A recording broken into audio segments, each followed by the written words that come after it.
You are scarcely out of full mourning, and the new Lord Hadley is at your door. Is it true what they say, that Lord Hadley is barely civilized?" Mrs. Smith asked, darting a glance up from her own cup. "But of course," Lady Whitcomb tilted her head, her greying curls swaying with motion. "He is an impoverished, coarse Scot, after all." Jane considered Lady Whitcomb's opinion to be slightly redundant, as all polite society knew the word Scot already encompassed impoverished and coarse. "You have the right of it," Mrs. Burton tusked, accepting a teacup with a mournful shake of her head.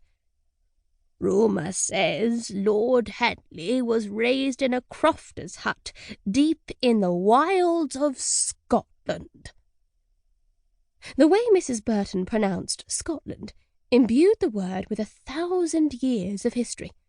The medieval battles between Robert the Bruce and King Edward, the horror of England suffering a succession of wastrel Scottish kings after Elizabeth's glorious reign, the more recent Battle of Culloden, and the current Highland clearances, all threaded through with Scotland's uncivilised behaviour and loose understanding of decorum. Lady Hadley did not react, proving again her ruthless control over her emotions. Jane followed suit, keeping her own expression polite, resting her cup and saucer on the table beside her before folding her hands in her lap with exacting precision.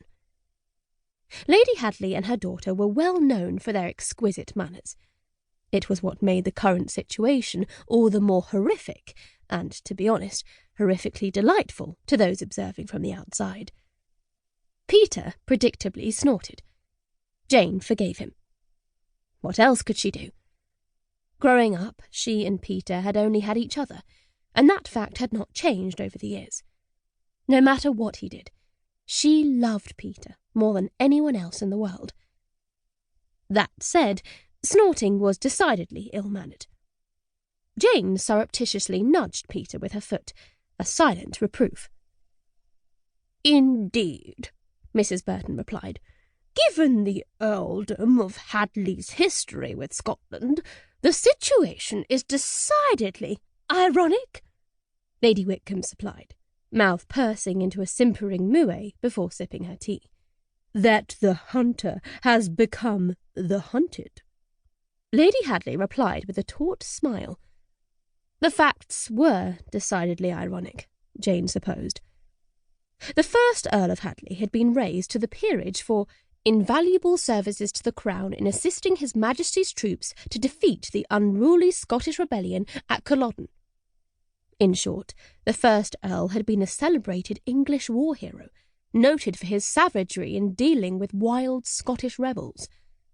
However, his grandson, Henry, born to be the third Earl of Hadley, did not view Scots in quite the same fashion.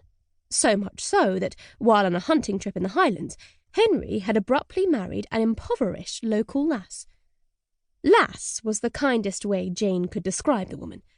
Others used more colourful words, the politest of which were trollop and light skirt. Horrified at finding himself with a low-born Scottish daughter-in-law, the old Earl had cut Henry off without a farthing and never spoke to his son again.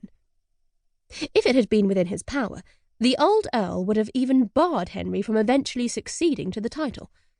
Fortunately, fate listened, and Henry had died before his father. So, it was now Henry's son, Andrew Langston, the Scottish lass's offspring, and therefore uneducated, crude, and completely unfit, who had become the third Earl of Hadley. The very sort of Scot the first Earl of Hadley had valiantly tried to exterminate. Irony indeed. "They say Lord Hadley is a veritable savage." Lady Whitcomb practically quivered in delicious excitement, her pinched face narrowing further. "He certainly doesn't mix in polite company. There has never been a whisper of him at any Ton event." She arched her eyebrows before biting into a buttery biscuit. "My cousin, Lord Wanley, stated as much in his most recent letter." Lady Whitcomb's cousin was the ageing Marquess of Wanley, a fact no one was allowed to forget. Jane had never